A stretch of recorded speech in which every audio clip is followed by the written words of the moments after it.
कि जो north pole होता है ना, इसको हिंदी में कहा जाता है उत्तरी ध्रुव। उत्तरी ध्रुव कहा जाता है इसको। और जो साउथ पोल होता है, इसको कहा जाता है दक्षिणी ध्रुव। दक्षिणी ध्रुव कहा जाता है, ठीक है। तो यहाँ पे सबसे पहले हम लोग समझने वाले हैं कि लैटिट्यूड क्या होता है।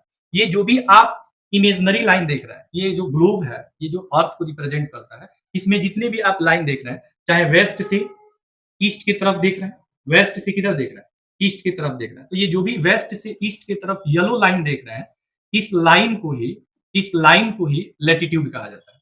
इस लाइन को ही क्या कहा जाता है, लैटिट्यूड कहा जाता है। लैटिट्यूड येलो कलर का जो भी ये वेस्ट से ईस्ट की तरफ जो लाइन दिख रहा है, ये जो पैरेलल लाइन दिख रहा है, ठीक है, इस पैरेलल लाइन को ही क्या कहा जाता है, लैटिट्यूड कहा जाता है। और हिंदी में इसको क्या कहते हैं, अक्षांश कहते हैं। क्या होता है, इमेजनरी लाइन होता है, ठीक है। जैसे ये व्हाइट कलर का जो लाइन आप देख रहे हैं, जो व्हाइट कलर का लाइन आपको दिख रहा है, जो भी आपके ये वर्टिकल लाइन दिख रहे हैं, ठीक है, ये जितने भी आपके वर्टिकल लाइंस हैं, इन लाइंस को क्या कहा जाता है, इन लाइंस को कहा जाता है लॉन्गिट्यूड। इसको हिंदी में क्या बोलेंगे, देशांतर बोलेंगे। और लेटिट्यूड को हिंदी में क्या बोलेंगे, अक्षांश बोलेंगे।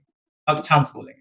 अक्षांश जो है, ये जितने भी आपको येलो कलर का जितना भी इमेजनरी लाइन दिख रहा है, ठीक है, इन सभी को अक्षांश बोलते हैं। और जो भी व्हाइट कलर का जो लाइन दिख रहा है, ये सभी के सभी आपके क्या है, लॉन्गिट्यूड है। आपका वेस्ट होता है, इधर आपका क्या होता है, ईस्ट होता है।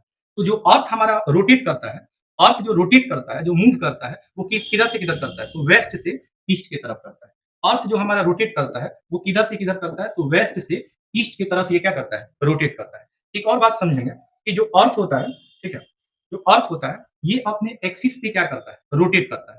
तो नॉर्थ पोल से लेकर के और साउथ पोल तक, नॉर्थ पोल से लेकर के साउथ पोल तक, ये जो इमेजनरी लाइन है, ये जो इमेजनरी लाइन है, ठीक है, इसी को हम लोग कहते हैं एक्सिस। क्या बोलते हैं, एक्सिस बोलते हैं। इसको हिंदी में अक्ष बोलते हैं। और इसी एक्सिस पे ये जो अर्थ है, वो क्या करते रहता है, रोटेट करते रहता है। इस लाइन को एक और नाम से जाना जाता है, इसको प्राइम ऑफ मेरिडियन भी कहा जाता है। सबसे बड़ा जो लेटिट्यूड होता है ना, इसको हम लोग, सबसे बड़ा लेटिट्यूड आपका कितना डिग्री पे होता है, 0 डिग्री पे होता है। सबसे बड़ा लेटिट्यूड आपका क्या कितना होता है, 0 डिग्री होता है। और इसको हम लोग इक्वेटर बोलते हैं। क्या बोलते हैं, इक्वेटर बोलते हैं। इक्वेटर को हिंदी में क्या बोलते हैं, तो इक्वेटर को हिंदी में बोलते हैं भूमध्य रेखा। भूमध्य रेखा बोलते हैं, या इसका एक और नाम होता है विषुवत रेखा बोलते हैं। विषुवत रेखा बोलते हैं, ठीक है।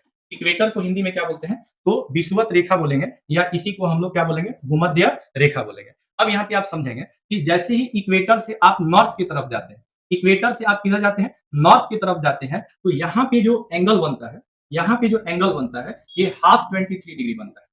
हाफ 23 डिग्री अगर नॉर्थ की तरफ आप जाएंगे, तो इस रेखा को या इस लाइन को ट्रॉपिक ऑफ कैंसर बोला जाता है। ट्रॉपिक ऑफ कैंसर बोला जाता है। ट्रॉपिक ऑफ कैंसर को हिंदी में बोला जाता है कर्क रेखा।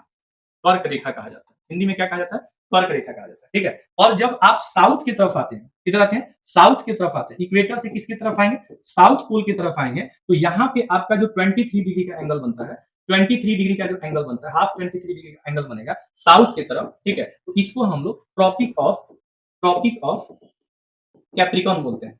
कैप्रिकॉन बोलते हैं। हिंदी में इसको कहेंगे मकर रेखा। कौन सा रेखा कहेंगे, मकर रेखा कहेंगे। तो ये जो आपका ग्लोब है, ये अर्थ को रिप्रेजेंट करता है, अर्थ की लोकेशन को रिप्रेजेंट करता है कि कहाँ पे कॉन्टिनेंट्स हैं, कहाँ पे ओशियंस हैं, कहाँ पे माउंटेन्स हैं, उसकी लोकेशन को इंडिकेट करता है।